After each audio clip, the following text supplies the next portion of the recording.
Dream girl, তাকে দেখলে এখনো মাথা ঘুরে যায় 8 থেকে 80 সব পুরুষের। বাবুল সুপ্রিয়ার গানের সিডিতে গান রেকর্ড করতে কলকাতা এসেছিলেন হেমা মালিনী। ঘন পেঁয়াজি রঙের সিল্কের শাড়িতে এই 66 বছর বয়সেও তিনি দোলা দিয়ে গেলেন কলকাতার মনে।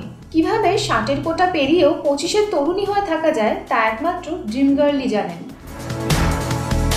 নতুন করে সাজানো হয়েছে হাওড়ার অন্যতম পর্যটন কেন্দ্র গর্চমুখ। এতদিন সেখানে ছিল ময়ূর, চিতল, হরিণ, সজারুর মতো প্রাণীরা। এবার সেখানে আনা হয়েছে কচ্ছপ। চিড়িয়াখানা থেকে 2টি কুমিরও আনা হয়েছে। বিরল প্রজাতির পাখি রাখার জন্য ঘর করা হয়েছে। বন দফতর সূত্রে খবর, অদূর ভবিষ্যতে ভালুক ও চিতাবাঘ আনার পরিকল্পনা রয়েছে। তাই এখন থেকে চড়ুইভাতি করার পাশাপাশি গর্চমুখ হয়ে উঠবে কলকাতার কাছে উইকেন্ড ট্যুরের অন্যতম কেন্দ্রস্থল।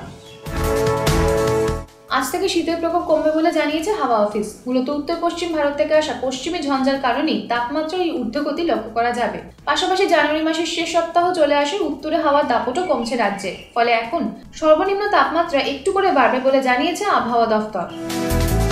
সম্প্রতি ইন্ডিয়ান মিউজিয়ামের আশুতোষ জন্মবার্ষিকী হলে অনুষ্ঠিত হলো 24তম আন্তর্জাতিক অ্যাডভেঞ্চার্স ফিল্ম ফেস্টিভ্যাল।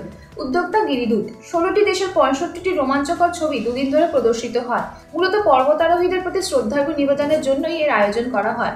এবারে উৎসবের মূল আকর্ষণ ছিল তেনজিং নোরগে। অনুষ্ঠানে নিখোঁজ পর্বতারোহী ছন্দা গায়নের প্রশংসাও করা হয়। প্রতিযোগিতামূলক বাজেটে ক্ষুদ্র শিল্পকে বাঁচাতে এবার অনুদানের ধাঁচে বদল আনছে রাজ্য সরকার। রাজ্যে ক্ষুদ্র ও মাঝারি শিল্প দফতর সূত্রে খবর, প্রাথমিকভাবে কয়েকটি ক্লাস্টার তৈরি করা হবে। সেখান থেকে কেন্দ্রীয় সরকারের বরাদ্দের 80% টাকা মিলবে অনুদান হিসাবে। 20% দিতে হবে ক্লাস্টারের সদস্যদের। সম্প্রতি কেন্দ্রীয় সরকার ক্ষুদ্র শিল্পের উন্নতির জন্য 240 কোটি টাকা বরাদ্দ করেছে।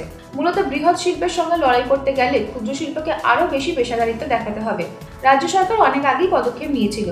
এবার কেন্দ্রীয় সরকারের এই বরাদ্দ ক্ষুদ্র শিল্পকে বাড়তি অক্সিজেন যোগাবে বলে মনে করছেন বিশেষজ্ঞরা।